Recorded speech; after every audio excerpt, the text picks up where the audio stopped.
enseñado. Así que vamos a orar, vamos a presentar como decimos este estudio y dándole gracias al Señor que podemos un día más poder estar juntos, aunque las distancias quizás nos separan.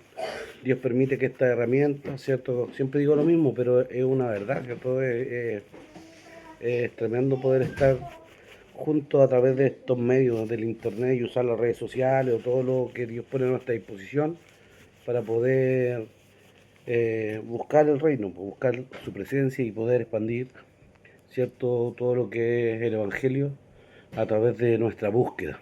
Así que vamos a pedirle al Señor que dedicamos y que Él sea en medio de nosotros este tiempo que vamos a dedicar. Así que oramos al Señor. Padre, te damos gracias por poder estar juntos un día más, Señor, por poder disponer nuestro corazón, darnos las herramientas, Señor, y poder ayudarnos a poder estar, Dios mío, a través de este medio, compartiendo el estudio de tu palabra. Creemos que tu palabra, Señor, es tan rica en sabiduría, Señor, tan rica, Señor, en bendición, en crecimiento para nosotros, Señor, y tiene tanta riqueza y tanto que entregarnos. Tus palabras, como decía Jesús, como decía nuestro Mesías, son espíritu y son vida, Señor, y creemos que esta palabra, este espíritu, esta vida, ilumina nuestro caminar, ilumina nuestro ser, Señor, y también nos llena de espíritu y nos llena de vida. Dios mío, que este tiempo que dedicamos para compartir tu palabra, Señor, pueda ser un tiempo que nos enriquezca, abra los ojos, Señor, de nuestro entendimiento y podamos ser ministrados y bendecidos por ti. Te damos gracias por todos mis hermanos que pueden dar cita, por las familias, Dios mío, que también pueden compartir este tiempo y también, Señor, por todos los que nos vean, Dios mío, quizás después a través de YouTube o a través de un video. Señor, gracias por este tiempo que dedicamos. Te pedimos que tú lo respaldes, lo bendiga en el nombre de Jesús. Amén. Amén. Que bendiga a mi hermana Ada que está aquí, ¿cierto? En el tuyo fielmente compartiendo. Vamos a volver al libro de Juan, ¿cierto? Como decíamos, igual habíamos tenido varios días, yo había estado con hartas cositas en el trabajo, anduve por Puerto Montt, después tuve una auditoría, unas pruebas y algunas cositas en el trabajo, ¿cierto? Y esto había impedido poder darle continuidad al estudio. Pero por más que de repente uno a medida que lo dejas de hacer, a veces como que nuestra carnalidad o nuestra humanidad como que se siente cómoda y después cada vez cuesta más, ¿cierto? Es como cuando dejamos de ir a la iglesia, porque dejamos una semana ya echamos de menos 2 semanas, pero después ya ni siquiera como que nos habituamos y cada vez cuesta menos volvernos, así que debemos ser violentos y sacudirnos y volver, ¿cierto?, a lo que Dios tiene para nosotros. Así que vamos a volver, ¿cierto?, al libro de Juan, capítulo 12. Llevamos harto tiempo en Juan, pero hemos sacado mucha riqueza y hoy día vamos a sacar un tema, no sé si es que ustedes lo han estudiado en profundidad, pero yo creo que hoy día vamos a aprender algo históricamente que quizás nosotros como que conocemos, pero lo vamos a profundizar más. Así que espero que podamos llegar ahí. Así que vamos a ir al libro de Juan, capítulo 12, del versículo 27 en adelante. Nos saltamos un tiempo que igual como que me pesa un poquito haber no compartido estudio la semana pasada o la semana antepasada porque nos pasamos una fiesta, ¿cierto? Sería una de las únicas fiestas que no hemos saltado. Por ahí la pastora Susi tenía en su estado compartiendo acerca de la fiesta de Sukkot. Esto terminó la semana pasada, no sé si el jueves o viernes de la semana pasada terminó esta fiesta. Y es importante la fiesta de Sukkot porque era una de las últimas fiestas del año y de las primeras, ¿cierto? O sea, una de las últimas fiestas que se celebra para dar inicio a un nuevo ciclo, ¿cierto? Y la fiesta de Sukkot tiene mucha enseñanza. Es la fiesta que se le llama de los tabernáculos, ¿cierto? Es la fiesta de las cabañas. Y en esta fiesta hay harta profundidad, creo que en algunos estudios anteriores igual dimos una pincelada de eso, pero más adelante iremos a profundizar esta fiesta, ¿cierto? Se dice que Jesús nació en esta fiesta, ¿cierto? Eso que es los mesiánicos, los estudiosos, sabemos que Jesús no nació en diciembre, pues eso es una costumbre romana, una costumbre, ¿cierto?, romana, y se dice que en esta fiesta Jesús nació, pero también tiene un sentido profético, también habla acerca del tiempo del milenio, de cuando, ¿cierto?, nosotros estemos reinando en la tierra con Jesús por 1000 años. También recuerda y hace memoria a la peregrinación del desierto, los 40 años. Sukkot representa todo eso, ¿cierto? Y también la provisión del agua. Son 7 o 8 días que se celebran y una fiesta de mucha alegría. Creo que hemos dado pincelada cuando estudiamos el libro de Juan capítulo 7. Ahí hablamos también de esta fiesta un poco. Pero como decimos, en algún momento la vamos a retomar. Hoy día vamos a tomar de nuevo el libro de Juan capítulo 12 y vamos a comenzar con el versículo 27.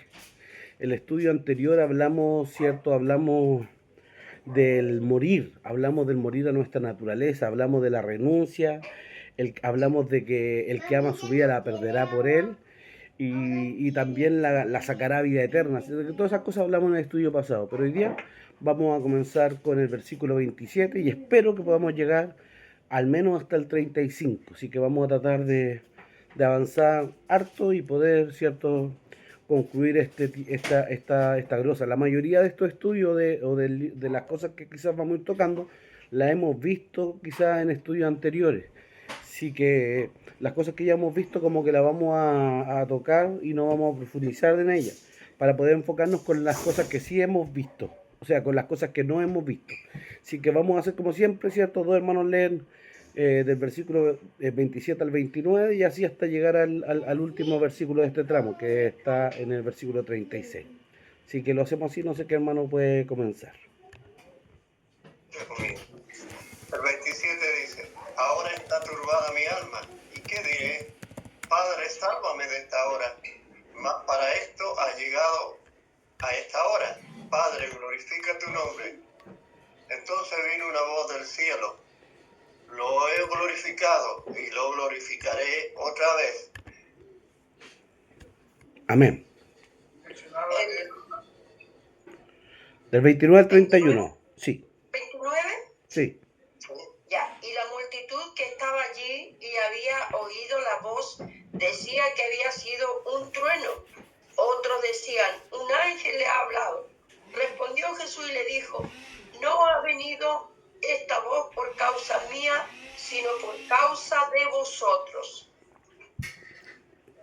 Amén.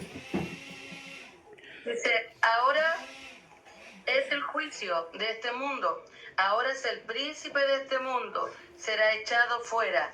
Y yo, si fuere levantado de la tierra, a todos atraeré a mí mismo. 33 al 34, ¿cómo dice Elisa? Y decía esto dando a entender de que muerte iba a morir. Le respondió la gente: nosotros hemos oído de la ley, que el Cristo permanece para siempre. ¿Cómo pues dices tú que es necesario que el Hijo del Hombre sea levantado? ¿Quién es este Hijo del Hombre? 35 al 36.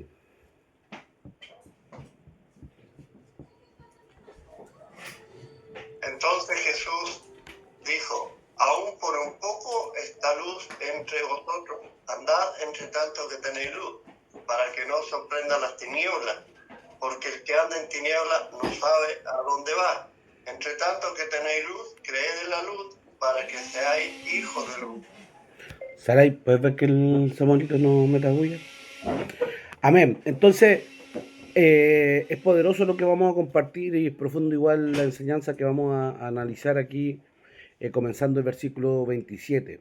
Hemos dicho y hemos enseñado en varias ocasiones que ya aquí en el capítulo 12 Jesús está a pocos días, ¿cierto?, de ser crucificado, ya está a pocos días de padecer. Son los últimos días, las últimas horas de su ministerio. Por lo tanto, él sabía a lo que se enfrentaba, sabía a lo que venía. Ya estaba consciente de lo que iba a pasar. Entonces dice el versículo 27, dice: ahora está turbada mi alma. ¿Y qué diré? Padre, sálvame de esta hora. Dice: Padre, sálvame de esta hora. Más para esto he llegado a esta hora, ¿cierto? Entonces habla de que Jesús tenía una turbación en su alma, de que su alma estaba turbada. Pero él dice: ¿y qué diré? ¿Qué puedo expresar? ¿Qué puedo reclamar? Padre, sálvame de esta hora. ¿Qué le puedo decir a Dios que no me pase por este proceso? Si yo para esto he venido y para esta hora, ¿cierto?, he llegado. Dice: más para esto he llegado a esta hora. Entonces es profundo, Porque si bien nosotros estudiamos y sabemos y al leer este versículo pareciera que Jesús se turba su alma por lo que va a enfrentar, por lo que va a pasar, por el sufrimiento que quizá representaba la crucifixión, pero se dice y los estudiosos piensan de que no es eso lo que Jesús temía. Él estaba claro de su padecer o estaba claro del sufrimiento que quizás iba a tener que experimentar. Pero lo que turbaba el alma de Jesús era un suceso en la crucifixión y que era el momento en el que él iba a ser separado del Padre. Ese era el único momento que turbaba a Jesús. Cuando él le dice, Padre, si puedes que esta copa pase de mí, vamos a leer igual unos versículos, no está diciendo que él no quiere sufrir humanamente, no está diciendo que él no quiere ser quizá ejecutado, él lo tiene claro, dice, para esto yo he venido. Pero si hay algo que le aquejaba a Jesús, era la hora en la que él iba a cargar con el pecado e iba a experimentar la separación del Padre. Para eso él no estaba preparado. Eso lo turbaba, y cuando le dice al Padre que si puede, cierto, pase de él esta copa, le está diciendo en cierta forma que ¿cómo iba a ser? Él, yo creo que humanamente no dimensionaba ese momento. Nunca había sufrido esa experiencia de estar separado del Padre. Por lo tanto, eso es lo que lo turbaba. Vamos a ver una cita que está en el capítulo de Hebreos, capítulo 5, en el libro de Hebreos, capítulo 5, versículo 7. Vamos a leer del 7 al 10. Si bien Jesús en su última hora, en sus últimos días, dice que fue afligido, dice que tenía una turbación, pero no era por su sufrimiento. Volvemos a decir, él sabía desde el momento que vino al mundo, sabía para qué estaba predestinado, ¿cierto? Para qué había sido consagrado, para ir a la cruz y para morir ahí. Pero lo que turbaba a Jesús, ¿cierto?, era el hecho de tener que experimentar la separación. ¿Cómo dice Hebreos capítulo 5, versículo 7? Dice, y Cristo en los días de su carne, ofreciendo ruegos y súplicas con gran clamor y lágrimas, al que le podía librar de la muerte, fue oído a causa de su temor reverente. Y aunque era hijo, por lo que padeció, aprendió la obediencia. Y habiendo sido perfeccionado, vino a ser autor de eterna salvación para todos los que le obedecen. Y fue declarado por Dios sumo sacerdote según el orden de Melquisedec. Poderoso, porque dice que Cristo en los días en los días de su vida, de su carne, en los días de su vida terrena, ¿cierto? Dice que Él ofreció grandes ruegos y súplica con gran clamor y lágrimas al que le podía librar de la muerte.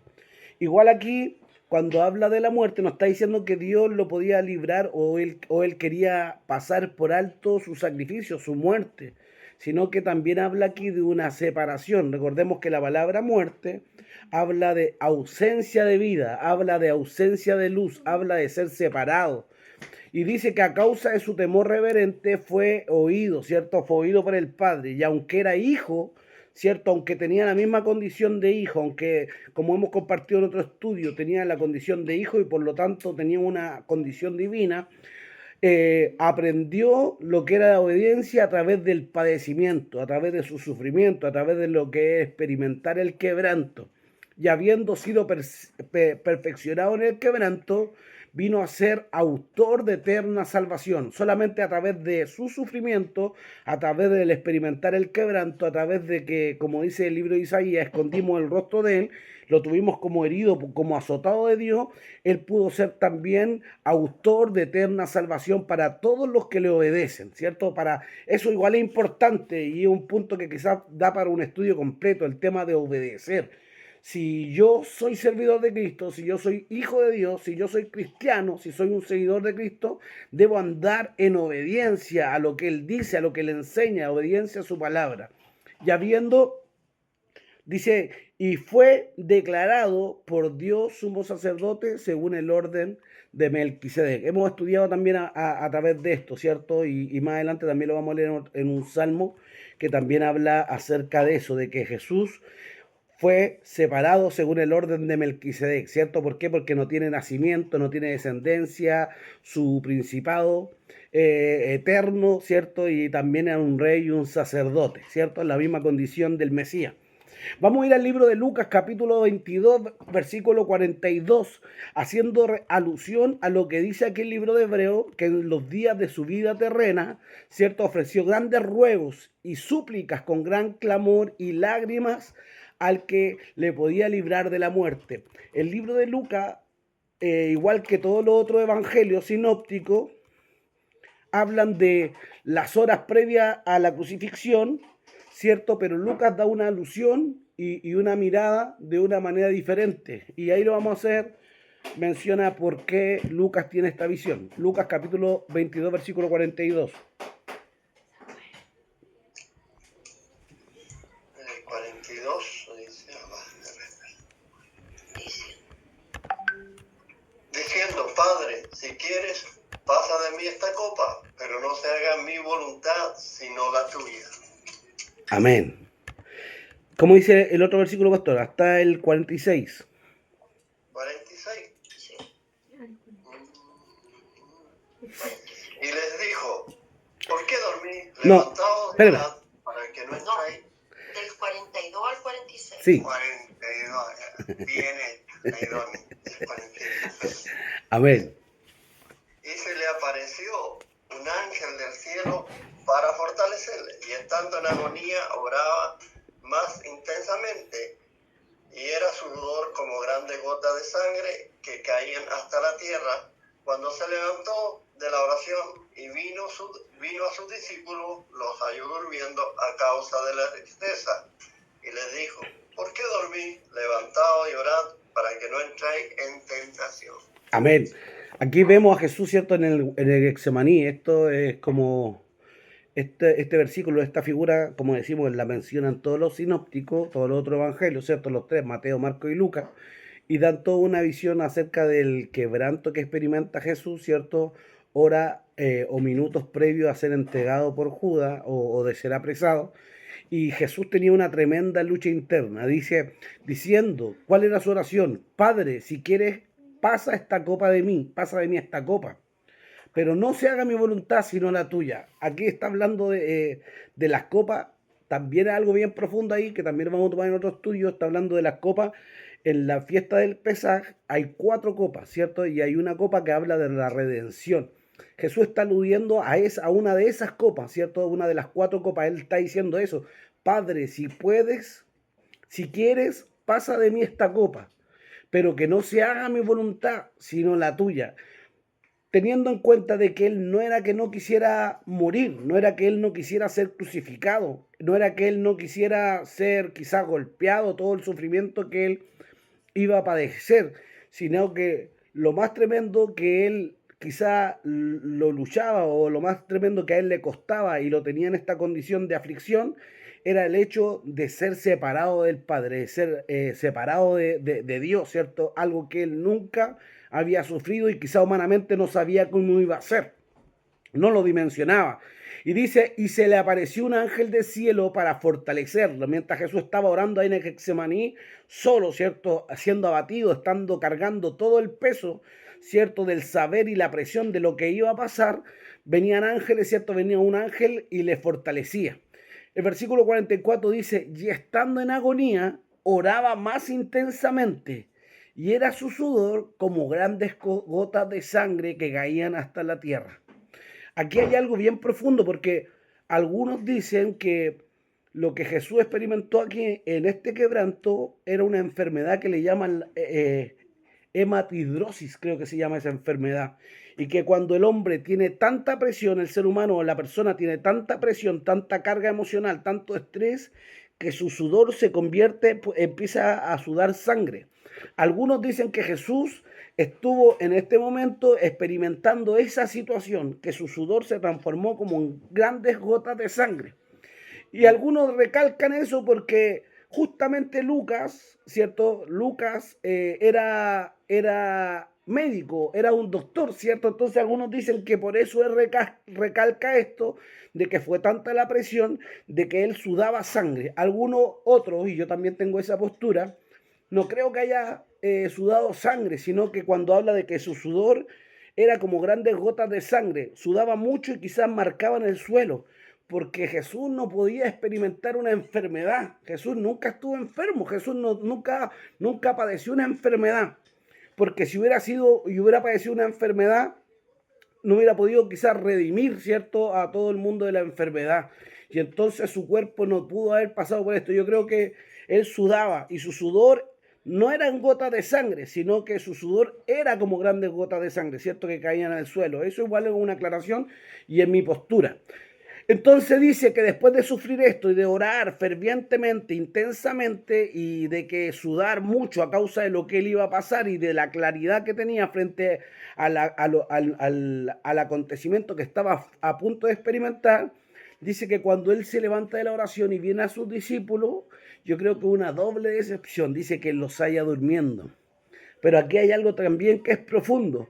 Dice que ellos no se durmieron porque tenían sueño, no solo se durmieron porque estaban cansados, dice que se durmieron a causa de la tristeza. Jesús ya le estaba preparando a ellos, diciendo que él iba a ser encarcelado, que él iba a ser crucificado. Y yo creo que por esta tristeza ellos también se durmieron. Y ahí Jesús viene y los despierta y les pregunta, ¿por qué dormir?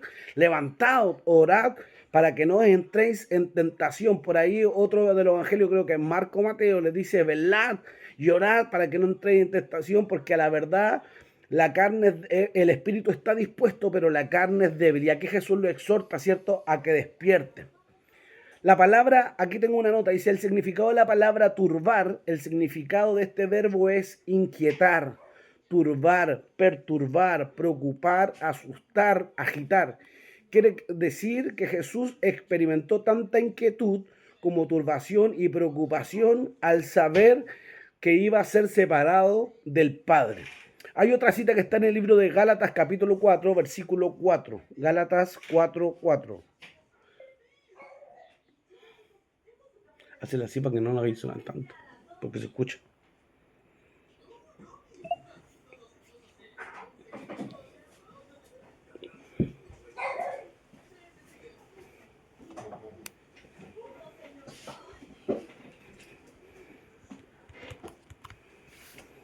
Gálatas 4:4 dice, pero cuando vino el cumplimiento del tiempo, Dios envió a su Hijo, nacido de mujer y nacido bajo la ley, para que redimiese a los que estaban bajo la ley, a fin de que recibiésemos la adopción de hijos. Amén. Aquí está hablando de lo que dice el versículo, ¿cierto? Llegado el tiempo. Jesús dice esto, yo para esto he venido, para este tiempo he venido, para este tiempo, ¿cierto?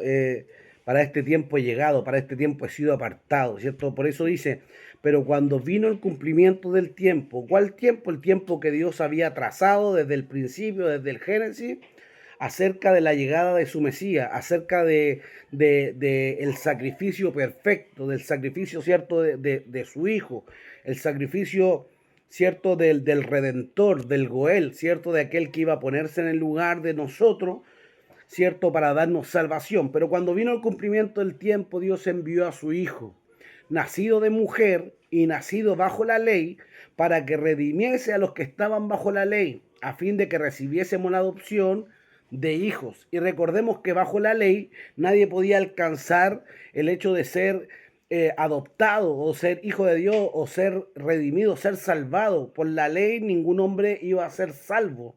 La ley no ofrecía salvación.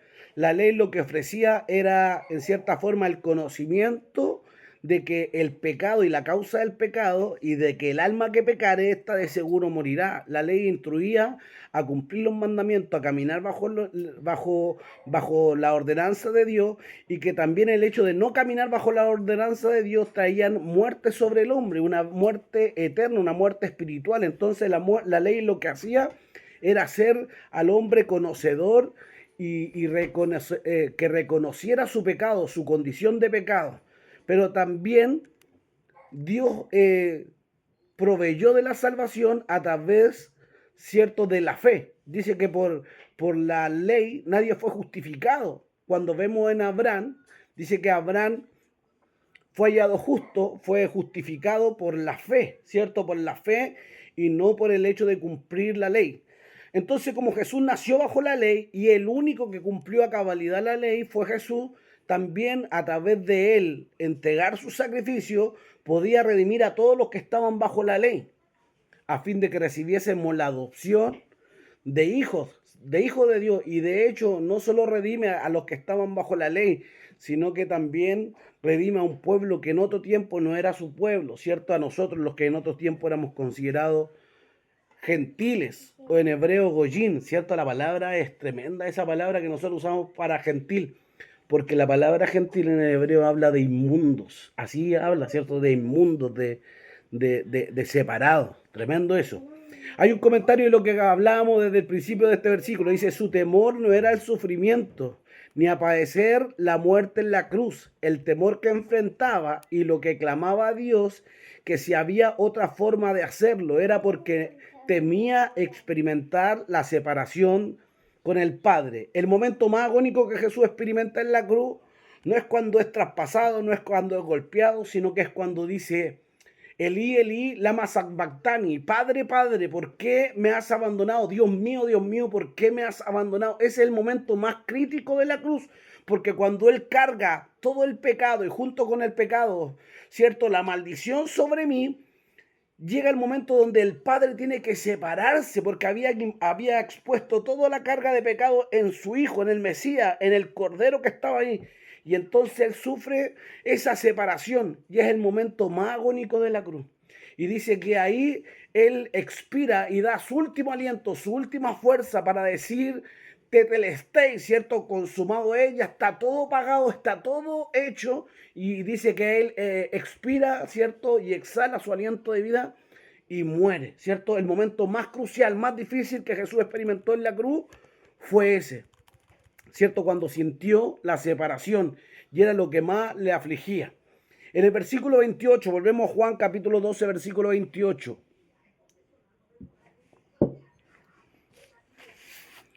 Dice: Padre, glorifica tu nombre. Entonces vino una voz del cielo: lo he glorificado y lo glorificaré otra vez. Tenemos que recordar que aquí Jesús está con sus discípulos. Habían venido los griegos a conocerle y había una multitud de gente que estaba alrededor de él, ¿cierto? Esperando escucharle, esperarle ver. Entonces, mientras él clama esto, ¿cierto? Él alza su voz y dice: Padre, glorifica tu nombre. Y cuando él hace esto, cuando él exclama esto, cuando él declara esta palabra, se escucha una voz del cielo: lo he glorificado y lo glorificaré otra vez. El otro versículo dice que algunos escucharon un trueno. No todos entendieron, ¿cierto?, lo que Jesús, la voz que Jesús escuchó o la voz que se escuchó. Sino que muchos escucharon como un estruendo. Hay también, cuando habla de tu nombre, ¿cierto? Cuando habla de glorifica tu nombre, está hablando de la totalidad de la persona divina y expresa todo lo que es el carácter de Dios. Hay varios versículos donde habla eso, ¿cierto?, de glorificar el nombre. Se los voy a dar para que lo anoten, pero como ya lo hemos revisado, no vamos a analizarlo para que no nos retengamos tanto en eso. Juan 1:12, Juan 5:43 y Juan 17:11 habla eso, acerca de glorificar su nombre. Cuando Jesús aquí clama, ¿cierto?, y alza la voz y pide, ¿cierto?, y hace una petición, dice: Padre, glorifica tu nombre. La petición de Cristo tenía que ver con una señal de testimonio para aquellos que no creían, para aquellos que estaban ahí, que pudieran ver que efectivamente Dios estaba con él. Él estaba seguro y él sabía que el Padre lo oía. ¿Se acuerdan cuando está ahí en el capítulo 11 del libro de Juan, capítulo 11, versículo 42, cuando él está fuera de la tumba de Lázaro y le dice: Padre, yo sé que siempre me oyes, yo sé que tú siempre me oyes, gracias porque siempre me oyes? Él tenía la seguridad de que el Padre siempre escuchaba su oración. Anote si queréis la cita, ¿cierto? Juan 11, 42, cuando él dice: yo sé que siempre me oyes.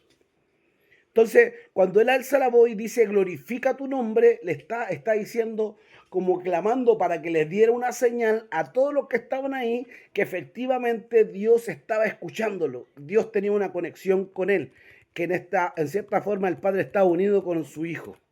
Aquí hay un escritor que es bien porque es de harto renombre, se llama Hendrickson. y tiene como él trata como de interpretar lo que Jesús está pidiendo al momento de orar. Y dice que la petición de Jesús expresa este sentimiento. Dice, como que la oración de Jesús quisiera decir esto: Padre, sálvame de esta hora, si es posible, y si estás de acuerdo en tu santa voluntad, pero no me salves de esta hora si esto fuera a significar que perdiera una cosecha espiritual, porque el propósito mismo de mi venida a este mundo es conseguir esta cosecha por medio de la muerte voluntaria. En consecuencia, Padre, concédeme que a través de mi perfecta obediencia a tu voluntad, donde quiera que esta voluntad me dirija, especialmente en mi sufrimiento y en mi muerte, tu nombre sea glorificado. Él dice que esto es más o menos lo que Jesús, ¿cierto?, clama, o lo que Jesús pide. Y vemos la respuesta de Jesús, ¿cierto?, al sentir esa voz del cielo que dice, lo he glorificado, la voz del Padre que se siente, la voz del Padre que se hace sentir, que se hace escuchar a todos los que estaban ahí. Y es tremendo porque la voz de Dios se hizo notar, se hizo escuchar en muchos acontecimientos, en muchos momentos que quizás vemos en la Escritura, como en el bautismo de Jesús, cuando está ahí cuando está en el Jordán para ser bautizado. Mire, vaya a Marcos capítulo 1, versículo 11.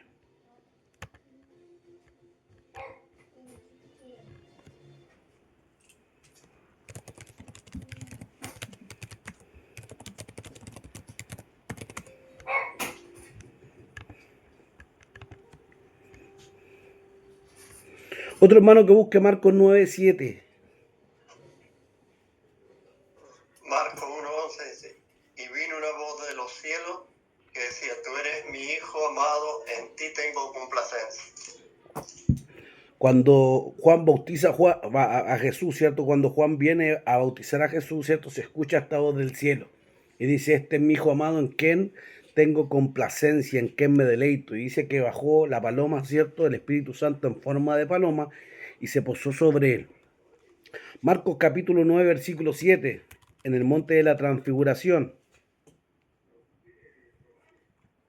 Dice, entonces vino una nube que les hizo sombra, y desde la nube una voz que decía, este es mi hijo amado, a él oíd. Amén. Entonces, la voz del cielo aparece varias veces en la Escritura, tanto en el Antiguo como en el Nuevo Testamento. Anote Daniel capítulo 4, versículo 31. No lo vamos a leer, usted lo va a buscar para que no nos detengamos ahí. Y también la vemos en Hechos capítulo 9, versículo 4.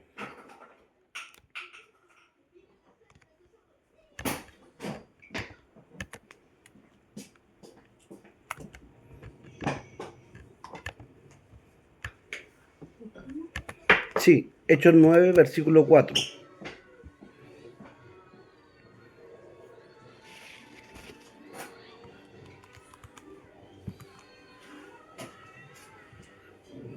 ¿Cómo dice Elisa? Y cayendo en tierra, oyó una voz que le decía, Saulo, Saulo, ¿por qué me persigues? Él le dijo, ¿quién eres, Señor? Y le dijo, yo soy Jesús, a quien tú persigues. Dura cosa es dar cosas en contra del aguijón. Y él temblando dijo, y temeroso dijo, Señor, ¿qué quieres que haga? Y el Señor le dijo, levántate y entra en la ciudad y se te dirá lo que debes hacer. Él escuchó la voz, pero no la escucharon todos los que estaban ahí. La voz de Dios la escuchó Saulo, ¿cierto? Entonces, habla de que, de que Dios hizo escuchar su voz en muchas ocasiones. Y como aquí, en respuesta a la oración, ¿cierto? A la petición de Jesús, Dios viene y hace escuchar su voz. Aquí tengo un comentario, dice, volvería a glorificarlo en la entrega redentora del Hijo. Volvería a glorificarlo en la entrega redentora del Hijo, en su resurrección y en su glorificación, así como en el envío del Espíritu Santo. Esto está en Juan 14:12 y en Juan 17:1. Una manifestación de esta naturaleza supondría una forma de fortalecer el alma llena de angustia del que había hecho la petición. ¿Cierto? Versículo 29. Juan 12:29. Volvemos ahí a Juan. Dice, y la multitud que estaba allí y había oído la voz, decía que había sido un trueno. Otros decían, un ángel le ha hablado. Cuando Jesús, cierto, ora y le dice, Padre, glorifica tu nombre, y se escucha la voz del cielo que le dice, la he glorificado, ¿cierto? No todos entendieron, de hecho no entendieron la voz que hablaba con Jesús o la voz que respaldaba a Jesús, sino que la multitud que había oído la voz decían, esto fue un trueno. Otros decían que había sido un ángel que le había hablado. Y vemos que en el acontecimiento del apóstol Pablo o de Saulo, él ocurre lo mismo. Mire, esto lo vemos en Hechos capítulo 22, versículo 9. Si quiere anótelo, yo se lo leo. Dice, y los que estaban conmigo, Saulo o Pablo hablando de su conversión, el versículo que leíamos en 9:4, dice, y los que estaban conmigo vieron a la verdad la luz y se espantaron, pero no entendieron la voz que me hablaba, ¿cierto? La voz que hablaba conmigo, la voz que le dijo, Saulo, Saulo, ¿por qué me persigues? Yo soy Jesús a quien tú persigues. Ellos pudieron ver el resplandor de la luz, pero no escucharon la voz que hablaba con Saulo, ¿cierto? Entonces, aquí ocurre lo mismo en el versículo 29 del capítulo 12. La multitud que estaba escuchó el estruendo, escuchó la voz, pero algunos no entendían lo que decía, ¿cierto? Y unos decían, un ángel le ha hablado. Y era la voz del Padre, ¿cierto? Que decía, este es mi Hijo amado, yo he glorificado, ¿cierto?, mi nombre. Volvemos a Juan 12, versículo 30. Respondió Jesús y dijo, no ha venido esta voz por causa mía, sino por causa de vosotros, ¿cierto? Esta voz que se escucha, esta voz que de estruendo, este trueno, ¿cierto?, que se escucha, o la voz que ellos pensaban que era un ángel, no había venido solo para responderle a Jesús, sino para que todos los que estaban ahí reunidos pudieran reconocer que Dios estaba con él, sino que para que ellos creyeran. Lo mismo que ocurre cuando Jesús ora frente a la tumba de Lázaro, ¿cierto? Jesús dice, Padre, gracias porque tú siempre me oyes, pero lo dije por la multitud, para que ellos creyeran en ti, para que ellos supieran que tú me has enviado. Y entonces ese es como el motivo por el cual suena el estruendo, para que todos los que estaban ahí pudieran darse cuenta y reconocer que Jesús había sido enviado por Dios y que Dios estaba en medio de él, estaba teniendo cuidado de él. Vamos de nuevo a Juan capítulo 12, versículo 31. Dice, ahora es el juicio de este mundo. Ahora el príncipe de este mundo será echado fuera. Entonces aquí habla de que con su muerte, con su sacrificio, ¿cierto? Sería el juicio del mundo. Y también el príncipe de este mundo sería echado fuera. Lo que está hablando aquí está diciendo que el Señor le quitaría, ¿cierto?, el dominio que Satanás tenía contra el mundo, que Satanás tenía sobre el mundo, sobre los reinos de este mundo. Y si podemos ver y analizar un poco eso, porque siempre se dice que Satanás es el Dios de este siglo, el Dios de este mundo, ¿por qué Satanás tenía autoridad sobre el mundo? ¿Por qué Satanás tenía el poder, el control sobre el mundo? Porque cuando Dios crea a Adán y Eva, cuando Dios crea a esta primera pareja, los mete en el huerto del Edén, Él le dice que ellos tenían que subyugar todo lo que estaba en la tierra. Eso es lo que les dijo, que ellos tenían que gobernar la tierra, que ellos tenían que controlarla, que ellos tenían que subyugar la tierra y que la tierra estaría bajo el poderío del hombre. Ellos estarían en el control, ellos tendrían el control de la tierra. Pero pasa esto, que cuando Satanás viene y hace caer a Adán y a Eva, hace caer a estos hombres que Dios puso, ¿cierto?, en medio del huerto, el hombre pierde la autoridad, pierde el gobierno, ¿cierto?, el gobierno sobre la tierra, y el gobierno pasa a ser de aquel que había hecho tropezar al hombre. Por eso se dice que el príncipe de este mundo era quien tenía el gobierno, tenía el control. Por eso en la tentación de Jesús, mire, vamos a leerlo. Lucas capítulo 4, versículo 6.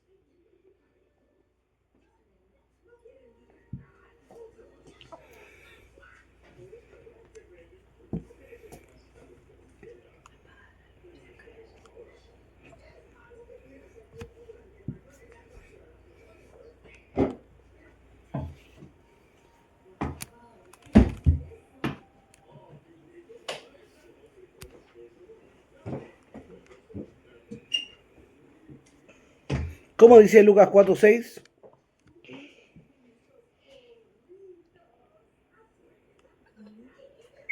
Lucas 4:6 dice, y le dijo el diablo, a ti te daré toda esta potestad y la gloria de ellos, porque a mí me ha sido entregada, y a quien yo quiero la doy. Satanás aquí no estaba diciendo una mentira. Satanás en cierta forma estaba diciendo una verdad, ¿cierto? Efectivamente a él había sido entregada, ¿cierto? Toda la autoridad del mundo, lo que está, ¿cierto? Lo que lee, ¿cierto? La pastora, él le está diciendo una realidad, ¿cierto? De que efectivamente todo eso había sido entregado a él en la caída del hombre. Y le dijo el diablo. La palabra diablo viene del griego diabolo, que habla de, de mentiroso, habla de chismoso, eso habla del diablo, ¿cierto? Y dice, el diablo dice, a ti te daré toda esta potestad y la gloria de ellos, porque a mí me ha sido entregada y a quien quiera la doy, ¿cierto? Aquí es cuando él pone a Jesús, ¿cierto? Sobre el pináculo del templo, ¿cierto? Sobre lo alto del monte, ¿cierto? Y le dice que todos los reinos le dará, ¿cierto? Y le mostró todos los reinos, le dijo que a él le daría todos los reinos de la tierra y la gloria de ellos, porque a mí me ha sido entregada, dice el enemigo, ¿cierto? Y a quien quiera se la doy. Si tú postado me adoras, todo esto será tuyo. Eso es lo que el enemigo le dice.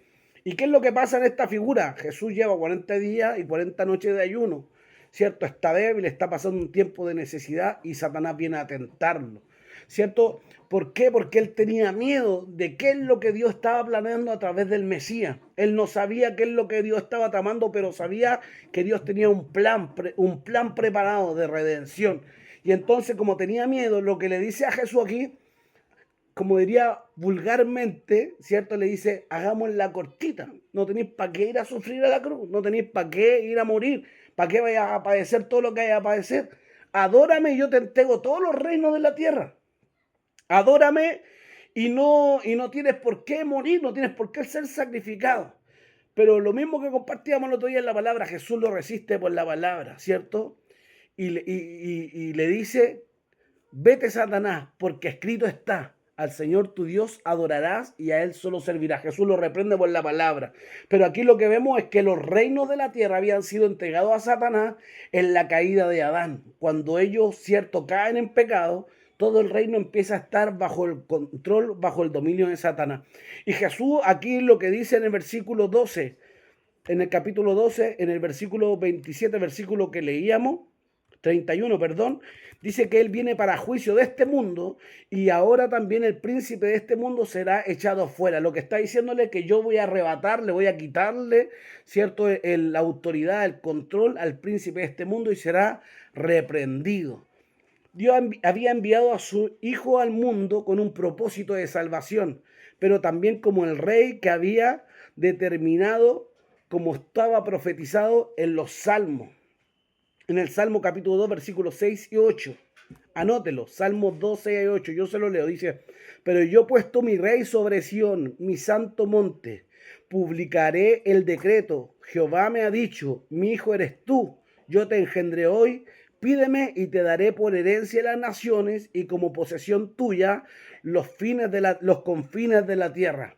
Entonces, Jesús, ¿qué es lo que dice? Que Dios le había entregado, le había prometido la herencia, las naciones y el poder sobre todo lo que estaba bajo la tierra. Jesús da cierto testimonio y Dios mismo, cierto, da testimonio acerca de él.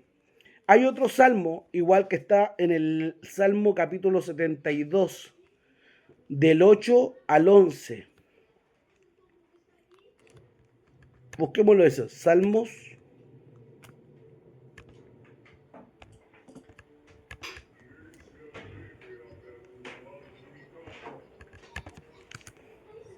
72 del 8 al 11.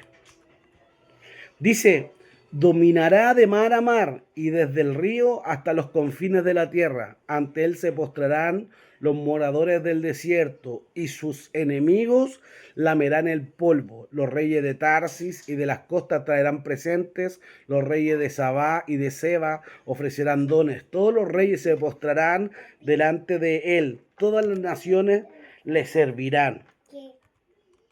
Pero Satanás también conocía la posición que ocupaba en relación con los reinos de este mundo. Dios había creado al hombre para que gobernara, ¿cierto? Confiriéndole la autoridad delegada por él, porque él tenía que juzgar la tierra, lo que hablamos en el libro de Génesis capítulo 1, versículo 8. Pero aquí vemos que Jesús dice, ¿cierto?, que le arrebatará y le quitará, ¿cierto?, su poder, y también juzgará a las naciones o al mundo. Volvemos a Juan 12, versículo 32. Juan 12:32, y dice: y yo, si fuere levantado de la tierra, a todos atraeré a mí mismo, ¿cierto? Aquí está hablando de la salvación y está hablando también de su muerte. Aquí está hablando de su crucifixión, está hablando de lo que él iba a padecer. Cuando él dice, si yo fuera levantado de la tierra, estaba hablando de que él iba a morir, y no iba a morir de la muerte más común de la época, que era el morir apiedrado, ¿cierto? Cuando a ti te juzgaba el Sanedrín y te encontraba culpable de blasfemia o de cualquier otro pecado digno de muerte, lo que hacían era te sacaban de la ciudad y te mataban a piedrazos. Jesús tenía claro que su muerte no sería así. Por eso él dice, si yo fuera levantado de la tierra, hablando que él iba a ser colgado en un madero y crucificado, ¿cierto? Dice, a todos atraeré a mí mismo. Entonces, igual habla que la salvación iba a venir a todos los que creyeran en él. Jesús había hablado acerca de eso, de que Dios atraería a todos hacia él por medio de Cristo. Eso lo vemos en el libro de Efesios, capítulo 2, versículos 8 y 9.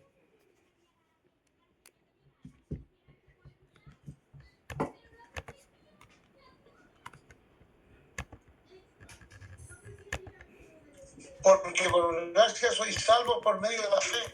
Y esto no de vosotros, pues es don de Dios, no por obras para que nadie se gloríe. Amén. Entonces hablaba de que la salvación venía a través de la gracia. ¿Y esto por medio de qué? Por medio de la fe. ¿De la fe en qué? En la fe de creer en aquel que sería levantado. Como le dice Jesús a Nicodemo, porque así como Moisés levantó la serpiente en el desierto, así es necesario que el Hijo del Hombre sea levantado. Jesús sabía de que él iba a ser crucificado. Jesús sabía que iba a ser clavado en un madero. Para él no era ajeno eso. Él tenía claro ese conocimiento, pero dice algo claro: cuando yo sea levantado, a todos atraeré a mí mismo. Volvamos al capítulo 12, versículo 33. Dice, explicando un poco el versículo anterior, dice, y decía esto dando a entender de qué muerte iba a morir. Lo que decimos, ¿cierto? Cuando habla de él que iba a ser levantado, está hablando de que él iba a ser crucificado, de que él iba a ser levantado, de que no iba a morir a través de la lapidación, sino que a través de la crucifixión. Versículo 34.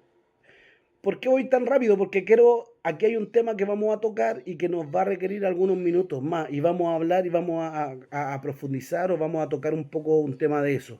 Versículo 34 le dice, le respondió la gente, nosotros hemos oído de la ley que el Cristo permanecerá para siempre. ¿Cómo pues dices tú, es necesario que el Hijo del Hombre sea levantado? Lo que le dicen aquí, en este versículo, es que cuando Jesús empieza a hablar acerca de su muerte, acerca de su crucifixión, acerca de que él iba a ser levantado, Jesús estaba hablándoles claramente de que él iba a morir. ¿Y qué es lo que ellos empiezan a debatirle? Y empiezan a un poco contender con él. Y empiezan a decirle, sí, pero si tú eres el Hijo del Hombre, si tú dices ser el Mesías, si tú dices ser el Cristo, hemos escuchado y hemos leído, conocemos la ley, y la ley dice que el Cristo no va a morir, que él va a vivir eternamente. ¿Cómo dices tú, pues, que va a morir? ¿Cómo dices tú que va a ser crucificado? ¿Cómo dices tú que va a ser levantado? Entonces dice, por eso ellos le debaten y le dicen eso, ¿cierto? Porque lo que le están debatiendo es acerca de que el Mesías estaba diciéndole francamente de que él iba a morir. Le respondió la gente, por eso dice, voy a leerlo de nuevo, dice, le respondió la gente, nosotros hemos oído de la ley que el Cristo permanecerá para siempre. ¿Cómo pues dices tú que es necesario que el Hijo del Hombre sea levantado? ¿Quién es este Hijo del Hombre? Como que ya se perdieron en ese minuto donde le está hablándole acerca de la muerte, y como ellos tenían la claridad de que el Mesías iba a permanecer su reino para siempre, empiezan a dudar un poco de lo que Jesús empieza a hablarle. Vamos a hacer alusión y vamos a ir a las citas que hablaban acerca del reino eterno del Mesías. Salmo capítulo 89, versículo 37.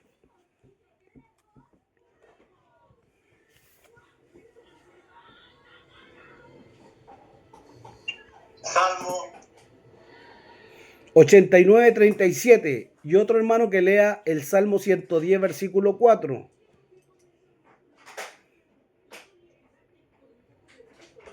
Otro hermano que busque Isaías capítulo 9, versículos 5 y 6. Y otro hermano que busque Daniel capítulo 2, versículo 44.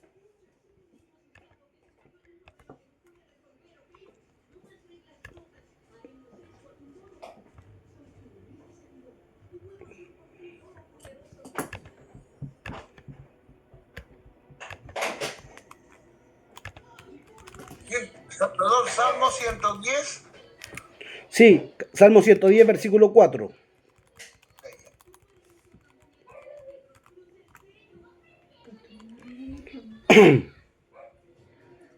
Isaías 9, 5 y 6.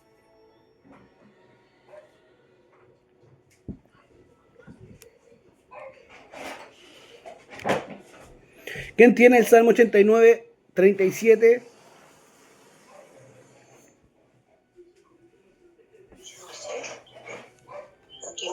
89, 37. como la luna será firme para siempre y como un testigo fiel en el cielo.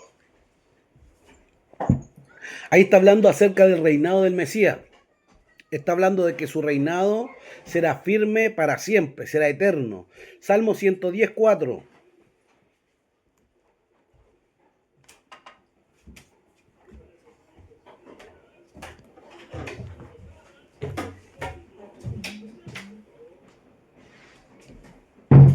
¿Cómo dice? Sí, ¿cómo dice Elisa? Juró Jehová y no se arrepentirá. Tú eres sacerdote para siempre según el orden de Melquisedec. Juró Jehová y no se arrepentirá. Tú eres sacerdote para siempre según el orden de Melquisedec. Está diciendo el salmista aquí. Lo mismo que leíamos casi en hebreo, ¿cierto? Juró Jehová y no se arrepentirá. Tú eres sacerdote para siempre. Esto lo tenían claro los judíos, que el sacerdocio o el reinado del Mesías iba a ser un reinado eterno. Entonces, cuando Jesús les dice que va a morir, como que ellos, en cierta forma, les explota la cabeza y dicen, pero ¿cómo va a morir si tú eres el Mesías y la Escritura y los salmos y las profecías hablan de un reinado eterno? ¿Cómo va a morir? No les caía en la cabeza. Isaías capítulo 9, versículos 5 y 6. dice, porque todo calzado que lleva el guerrero en el tumulto de la batalla y todo manto revolcado en sangre será quemado pasto del fuego, porque un niño no es nacido, hijo no es dado, y el principado sobre sus hombros, y se llamará su nombre admirable, consejero, Dios fuerte, Padre eterno, príncipe de paz. Amén. Entonces, y un niño no es nacido, ¿cierto? Como igual habla del sufrimiento, de la muerte, porque lo que habla el versículo 5 habla de que el manto, dice que su manto será manchado en sangre, está hablando de la muerte del Mesías, y al mismo tiempo habla de que su nombre será Dios fuerte, Padre eterno, príncipe de paz. Entonces, no entendían el hecho de que ellos no creían, hasta el día de hoy ellos no creen en un siervo, en un Mesías sufriente, ellos creen en un Mesías conquistador. Y también Daniel capítulo 2, versículo 44, yo se lo leo, no lo busque, dice, y en los días de estos reyes, el Dios del cielo levantará un reino que no será jamás destruido, ni será el reino dejado a otro pueblo, desmenuzará y consumirá a todos estos reinos, pero él permanecerá para siempre. Entonces, esto es lo que los judíos que estaban con Jesús, cuando él habla de su muerte, no entendían. ¿Por qué? Porque para ellos no asociaban un Mesías que fuera a morir. Ellos no asocian el libro de Isaías capítulo 53, no lo asociaban con el Mesías, decían que era Isaías. Entonces aquí pasa algo, hay un conflicto en ello. Y hay un versículo que está en el libro de Daniel,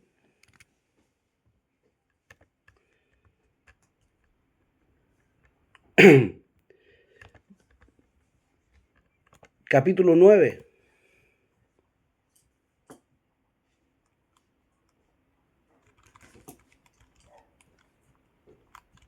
Versículo 26.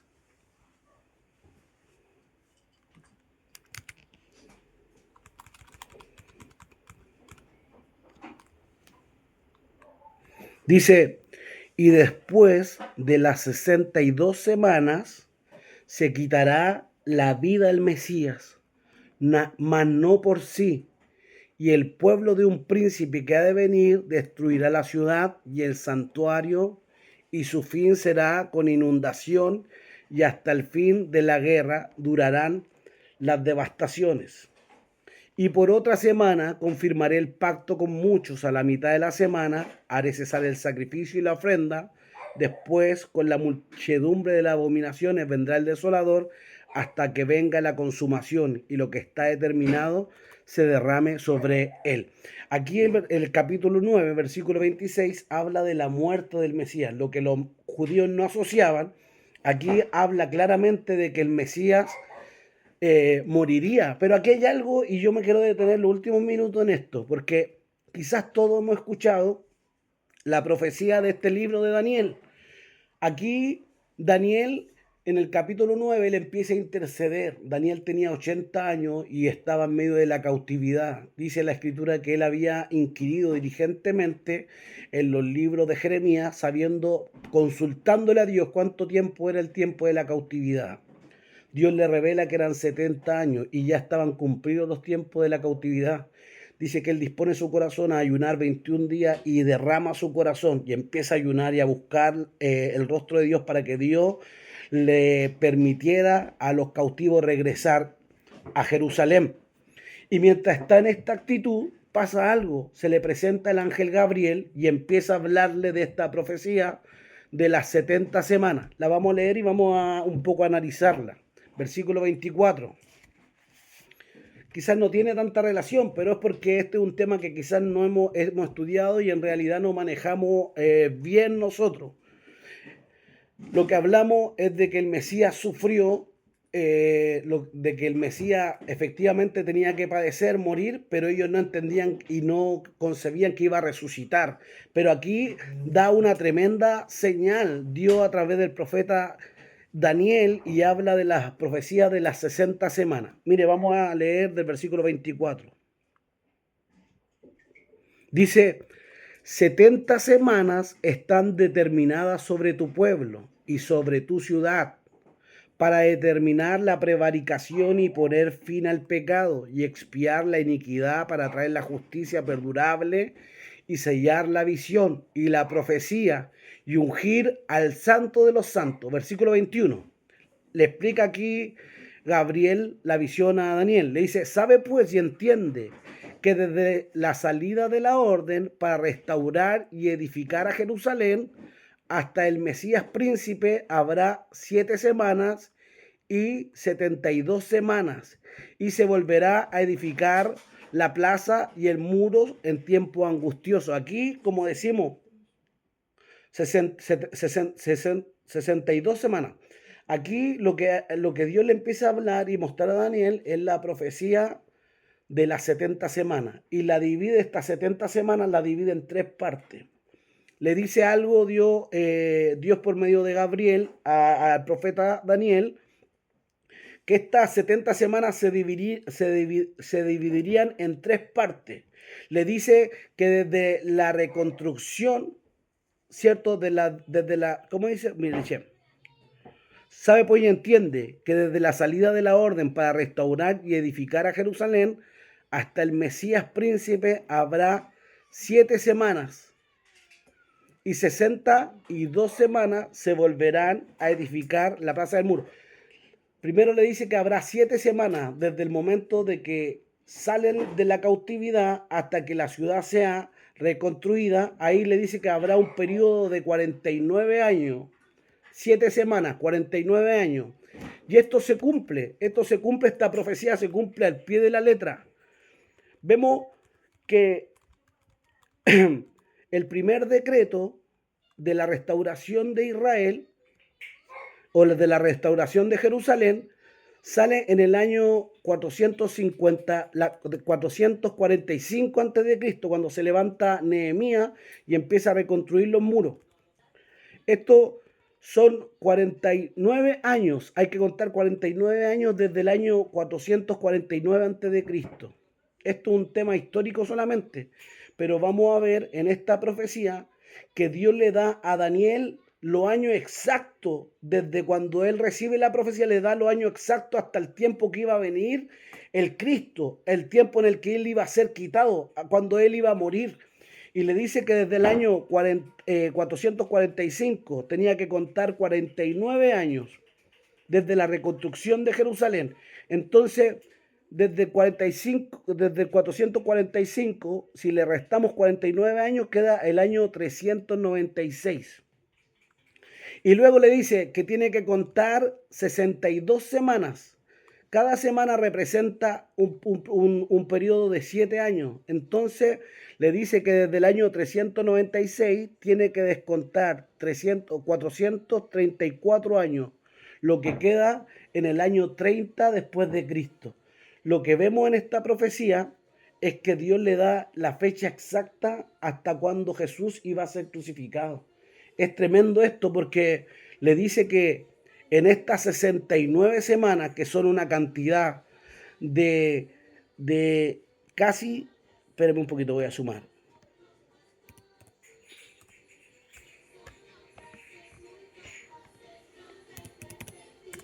...483 años, le dice que desde que él recibe la profecía, desde el tiempo de que se levanta Nehemías hasta la venida del Mesías, le da la cantidad de años exacto hasta el año que Jesús es crucificado.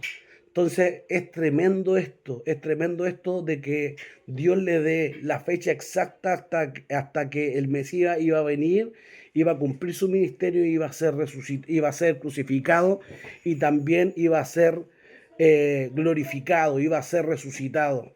Es tremendo que las profecías se cumplen al pie de la letra, y le habla de las 69 semanas y deja una semana para el final de los tiempos, ¿cierto? Para el tiempo final, que serán los 7 años de la tribulación.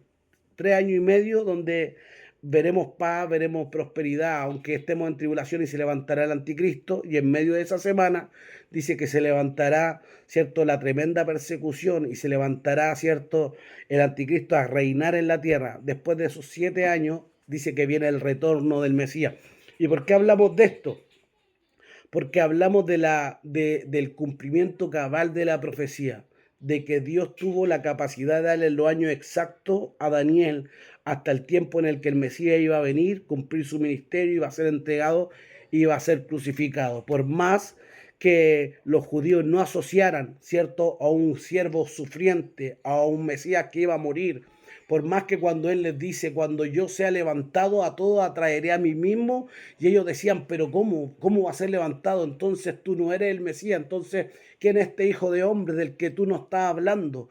Porque no dimensionaban o no entendían de que quizá el Mesías, el Cristo, iba a tener que morir y también iba a resucitar. Vemos que todo eso se cumple, y aunque ellos no entendían, el plan de Dios de redención, de salvación, se cumple al pie de la letra. Y cuando Jesús es muerto y es expirado y es crucificado, al tercer día se levanta, ¿cierto? Después de 2 días se levanta y él vence la muerte, para también a través de su resurrección atraer a todo a sí mismo, ¿cierto? Y hacerlo y darle, ¿cierto?, la redención y la salvación a través de su sangre, a través de su muerte. Es tremendo el propósito de Dios, cómo se cumple, cómo como quizás los religiosos de la época no la entendían, pero el plan de Dios se cumple a cabalidad. Y vemos en Isaías 53, donde dice que Él fue herido por nuestras culpas, molido por nuestras rebeliones, el pecado de nuestra paz fue sobre Él, y por su llaga nosotros fuimos curados. Vemos en esa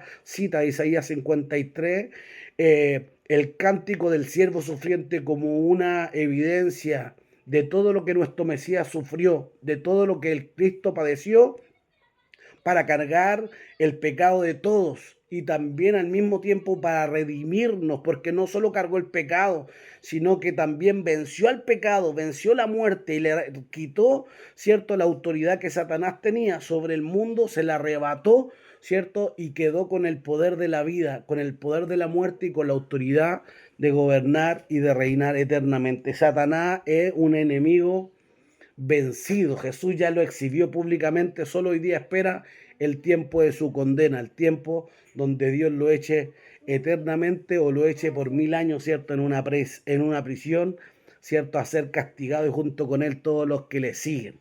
Tremendo el estudio de hoy, ¿cierto?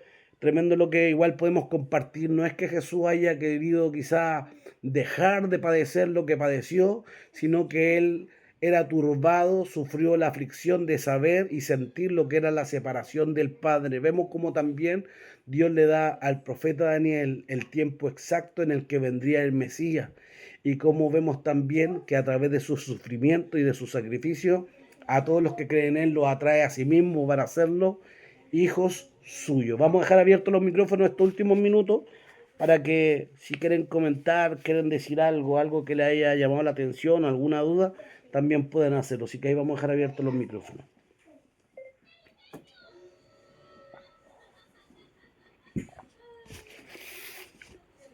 Agradecer al Señor por el estudio. Bueno, por lo general cuando hablamos de la muerte y la crucifixión, siempre nos apegamos al sufrimiento, pero hoy se nos ha aclarado cuál era la aflicción de Jesús o lo que la presión que él tenía era, y jamás al menos yo lo había visto desde ese punto de vista, la separación del Padre. Importante punto. Y lo otro que a veces por leer rápidamente y muchos predicadores lo damos por hecho, que eran gotas de sangre que caían sobre cuando Jesús estaba en esta situación.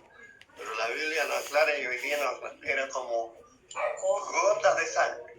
¿Quién no ha estado en presión en algún momento ansioso y con alta presión de algunas cosas? El cuerpo reacciona de esa forma y transpira y no sabe qué pasa y es una agonía tremenda. Entonces, hoy día queda bien claro. Y bueno, lo otro, lo que pasa siempre, Dios en su omnisciencia que conoce todos los tiempos, declaró a Daniel todo lo que iba a hacer con respecto al Mesías, el día y la hora. Lo único que queda bien claro que el día y la hora de nuestro advenimiento no la sabe nadie, aunque en estos tiempos está. Pero me llamó la atención, me dijo claro que una de las cosas, y si lo aplicamos nosotros, por lo general siempre usted en la iglesia y nosotros, me incluyo, le damos énfasis al dolor, estoy sufriendo esto, y muchas canciones exaltan el sufrimiento del hombre.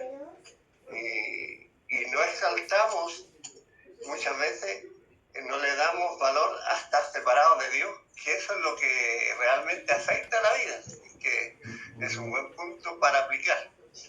Eso, hermanos. Amén, pastor. Tremendo igual, tremendo eso, de que Jesús no le importaba quizás solo su físico, no le importaba su sacrificio, su dolor físico. Él decía, para esto he venido, sino que el experimentar la muerte, la muerte espiritual, la separación de Dios. Eso era el quebranto de Jesús. Tremendo. No sé qué más quiere compartir.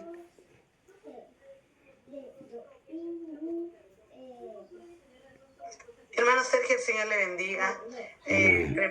Tremendo estudio. Bueno, cada estudio es maravilloso y aclara muchas dudas también. Me sumo a las palabras que aclara también el sufrimiento de nuestro Señor Jesucristo. También lo de la sangre también nos también siempre tuvo una duda sobre si realmente, por lo de la sangre, porque no debía padecer ningún tipo de enfermedad ni de nada por el estilo, pero sí uno entiende también, ahora tiene más sentido el saber de que cuál era la aflicción, cuál era la congoja, cuál era la angustia. Y la voz de Dios hablándole al Hijo, Dios no le habla a cualquiera, sino que le habla a sus hijos, a los escogidos. Amén. También hace sentido hasta el día de hoy en la iglesia. Muchas veces vemos manifestaciones del Espíritu Santo o personas dirigidas por el Señor y hay quienes que no lo perciben, que no lo sienten porque son personas naturales que no pueden percibir la voz del Señor. Y también me hacía como sentido cuando el pueblo de Israel estaba en el desierto y Dios trató de hablar con ellos, ¿cierto? De hablar con ellos, de poder hablarle a ellos y ellos se asustaron, le asustaba la voz de Dios, ¿cierto? Y hablan a Moisés y le dicen, no, ten solamente tu comunión con él, por favor, tú interprétalo a nosotros, cuando Dios quería hablarle a su pueblo, a los suyos. Y así también es la comunión que Dios tenía con nuestro Señor Jesucristo y esa voz. ¿Cuántas veces nosotros oramos al Señor y también nos sentimos que Dios no nos escucha, que Dios no nos habla y nos da, ¿cierto?, una cierta angustia y aflicción cuando no oímos la voz del Señor? Cuanto más nuestro Señor Jesucristo, que iba, ¿cierto?, a través de la muerte, que lo entendemos de esa forma, una separación, ¿cierto?, del cuerpo, del alma y el cuerpo, y era una separación entre el Padre y el Hijo, cosa que no había experimentado. Así que tremenda enseñanza. Muchas gracias, mi hermano Sergio, por hacerme también parte de este estudio y de esta preciosa enseñanza. Amén, pastora Susi, Dios la bendiga mucho. Sí, tremendo, tremendo eso de cuando están en el Sinaí, porque ellos dicen que tuvieron miedo a sus palabras, le dijeron a Moisés que subiera a él, que hablara a él, siendo que Dios quería hablar con todo el pueblo, pero tremendo, claro. Dios habla a... Siempre hemos dicho esto, que Dios no tiene Dios tiene hijos predilectos, Dios no tiene hijos predilectos, Dios no tiene hijos preferidos, pero sí Dios tiene hijos íntimos, y a los íntimos le hace escuchar su palabra, escuchar su... Y quizá muchos no entienden, pero a los que están ahí en el secreto, en la intimidad, a esos Dios le hará conocer sus palabras, su pacto. Poderosos. No sé si alguien más quiere compartir algo, alguien más quiere hablar acerca de lo que hemos compartido hoy.